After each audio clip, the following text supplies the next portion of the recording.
네, 오늘 짐진 나를 업고 가시다, 짐진 나를 업고 가시다, 이런 제목으로 말씀을 나누도록 하겠습니다.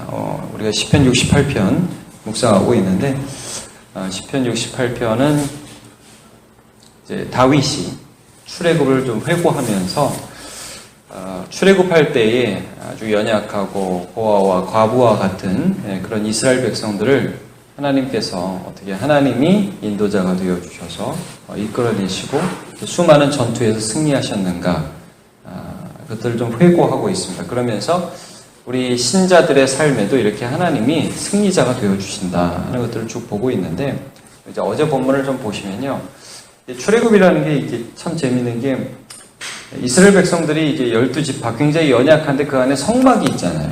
그래서 진행할 때 되면 성막이 쫙 일어나서 쭉 가는 거를 하나님이 우리와 함께 가신다 이렇게 표현을 해요. 그래서 여러분 오늘도 보시면 어제 본문 한번 잠깐만 보시면 1절에 이렇게 나와 있죠.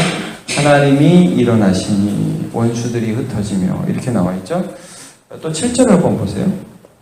하나님이여 주의 백성 앞에 나가사 광야에서 행진하셨을 때에, 이렇게 하면서 이제 연약한 그들의 삶에 하나님이 이제 그들의 주인이 되어주셔서 중심이 되어주셔서 나가고, 그들은 하나님이 싸워주시는 싸움을 싸워서 승리했다.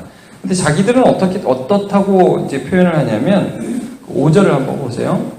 거룩한 처소에 계신 하나님은 고아의 아버지시고 과부의 재판장이다. 그러니까 실제적으로 출애굽을 하는데 하나님이 아버지 되시고 하나님이 재판장 되시지 않으면 이집트를 이길 수도 없었던 거고 수많은 원수들을 이길 수도 없었죠. 근데 그런 자기들, 고아와 같고 과부와 같고, 6절을 보면요, 고독한 자들, 또 갇힌 자들, 이게 자기들이라는 거예요.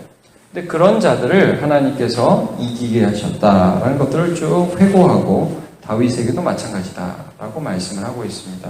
이제 오늘 우리가 11절부터 23절까지를 읽었는데, 여기 이제 세 가지 대조가 계속 나와요. 첫 번째로 11절에서 14절을 보면 어떤 대조가 나오냐면 여자들과 왕들이 나와요. 이것도 똑같은 문맥에서 여러분 보시면 됩니다. 자, 11절을 보시면 주께서 말씀을 주시니 소식을 공포하는 여자들은 큰 무리라. 자, 여자들이 나옵니다. 여자. 근데 여자가 누구하고 좀 대조가 되냐 하면 여러 군데 왕들하고 대조가 돼요. 자, 왕들은 굉장히 힘이 세고 여자들은 힘이 없습니다. 자기들은 여자같이 무력하고 힘이 없는 그런 존재인데, 이 출애굽의 과정에서와 같이 또 신자의 삶에서가 도저히 내가 대항할 수 없는 어떤 왕들과 같은 존재들을 하나님이 이기신다는 거죠. 여러분 출애굽 기억하시죠? 아모리 왕 시온, 바산 왕 옥, 그 다음에 요단강 건너서 여리고, 아이, 북부 전투, 남부 전투, 이렇게 해서 왕들을 계속 이겨가요. 근데 이스라엘이 사실 이길 수 없는 전투였거든요. 자기들은 여자와 같고 이 사람들은 거대한 왕들이에요. 근데 하나님이 이겨주신다는 거죠. 자, 13절. 너희가 양 우리에 누울 때에는, 여자들이 이제 여자들과 같은 이스라엘 백성들이 이제 그들을 이기고 누울 때는 그 탈취물을 탈취해서요. 12절 끝에 있던 것처럼 날개는 음으로, 그 다음에 그 깃을 황금으로 입힌 비둘기 같다. 비둘기라는 표현을 또 해요. 비둘기 얼마나 약해요. 그런데 그들이 그런 탈취물을 취한 것 같다. 14절. 전능하신 이가 왕들을 그 중에서 흩으실 때에는 살몬의 눈이 날린 같도다. 왕들은 그래서 살몬의 눈이 날리는 게 정확하게 뭔지 이게 잘 몰라요. 하지만 우리 하나 추측할 수 있는 거는 이스라엘 눈이 별로 안 와요. 이제 막 눈이 흩날리는데 아마 그냥 사그러지는 것처럼 아마 왕들이 이렇게 하나님의 능력 앞에 그냥 흩날리는 것처럼 이렇게 다 져버린다, 이런 표현으로 보입니다. 자, 이게 여자와 왕이 1절부터 11절부터 14절에 대조가 되었다면, 15절부터 16절까지는 바산이라는 산과, 이제 정확하게는 안 나오지만 시온이라는 산이 좀 대조가 되고 있어요.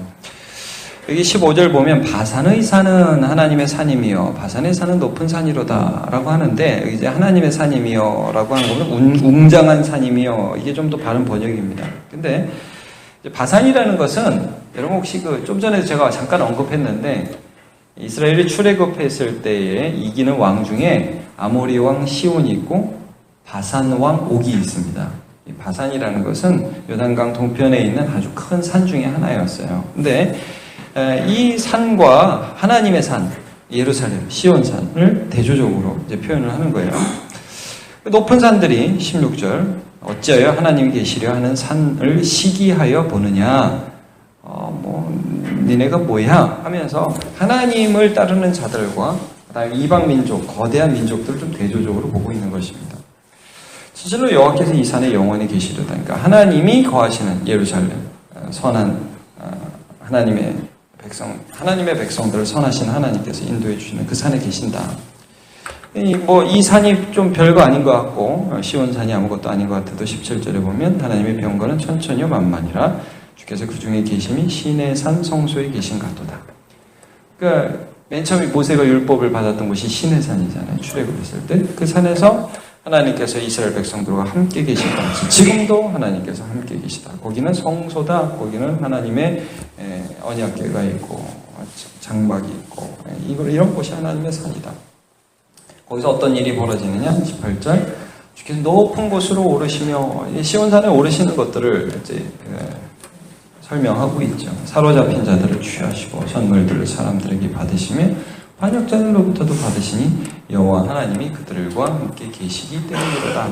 자, 이제 시온산에서 마치 이제 시내산에서 하나님이 율법을 주시고 또 바사나 옥을 물리치시고 예루살렘에서 다윗이 있으면서 수많은 그 주변국들을 치면서 거기서 공물을 받아오고 탈취물들을 받고 이런 것들이 이유가 뭐냐? 나 다윗이 훌륭하다 이렇게 되는 게 아니라 18절 맨 끝에 있는 건 이런 고백이죠. 여호와 하나님이 그들과 함께 계시기 때문이로다. 지금 계속해서 이 부분을 강조하고 있습니다. 자, 처음 부분들에서 우리가 살펴본 건 여자들과 왕들을 대조했고요. 그 다음에 지금 본 부분은 바산이라는 산과 시온을 대조했습니다. 자, 19절부터 23절까지는 어떤 대조가 나오느냐 하면 우리와 원수가 대조가 되고 있어요. 우리와 원수. 자, 우리에게는 하나님이 어떻게 대우하시는가? 19절 같이 읽어보자. 시작. 날마다 우리 짐을 지시는 주, 곧 우리의 구원이신 하나님을 찬송할지로다. 예. 하나님이 우리를 어떻게 대우하시느냐? 자, 여자와 같고, 시온에서 부르시고, 자, 우리 맨 처음 68편 앞에 쪽에서 보면 고아와 같고, 가부와 같고, 고독하고, 또, 갇힌 자들인 우리 하나님의 백성은 어떻게 대우냐? 우리 짐을 지신다. 이렇게 표현을 하고 있어요. 그러니까 우리가 할 수 없는 것, 날마다 우리는 연약에 쌓여있고, 우리는 부족한데, 그런 우리 짐을 하나님이 져주신다. 사실 더 정확하게 말하면 이런 표현이죠. 우리 짐을 져주시는 게 아니라 짐진 우리를 져주시는 거예요. 제가 그 이사야 말씀을 한 구절 읽어드릴게요. 이사야 46장 3절을 읽어드리겠습니다. 야곱의 집이여 이스라엘 집에 남은 모든 자여 내게 들을지어다. 배에서 태어남으로부터 내게 안겼고, 자, 태어날 때부터 하나님께 안겼고 태에서 남으로부터 내게 업힌 너희여. 우리가 태어나면서 하나님께 업혔다 이런 표현을 쓰고 있습니다. 너희가 노년에 이르기까지 내가 그리하겠고 백발이 되기까지 내가 너희를 품을 것이라. 내가 지었은즉 내가 업을 것이요 내가 품고 구하여 내리라. 이게 하나님의 백성이라는 뜻입니다. 자, 그런데 반대로 원수들에 대해서는 어떻게 하시느냐?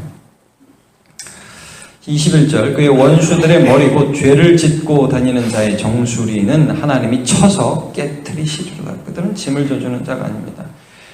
물론 하나님이 택하셔서 하나님께 돌아오는 자는 하나님이 업어주십니다. 그러나 죄를 짓고 다니고 하나님을 배역하고 하나님을 대적하는 자들은 하나님 쳐치신다 이거죠.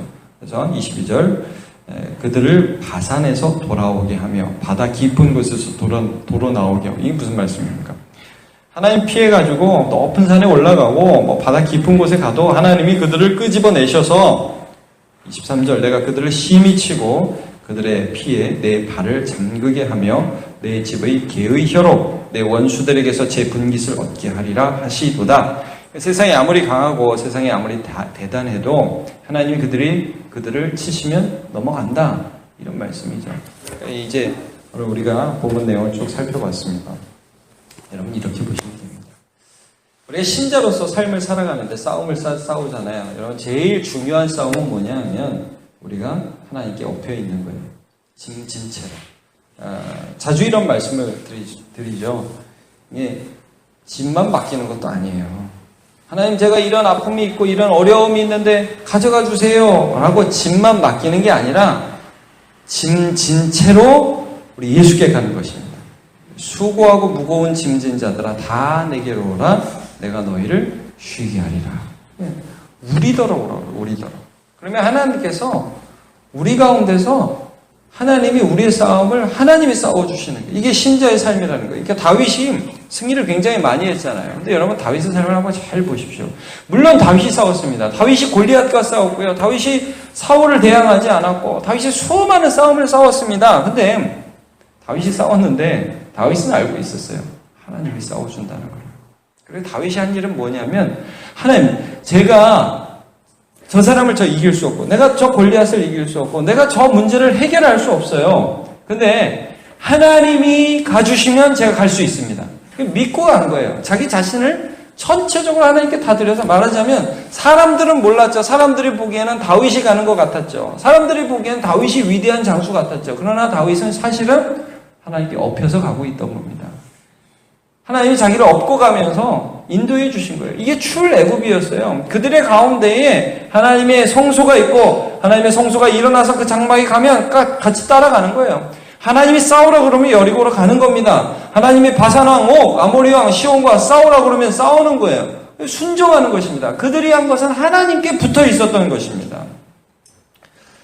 여러분, 오늘도 이제 하루 살아가시면서 열심히 싸우십시오. 그러나 내가 싸운다고 생각하지 마시고 하나님께 모든 짐을 맡겨드리고 하나님께 순종하시고, 하나님이 가라고 하면 가시기를 바랍니다.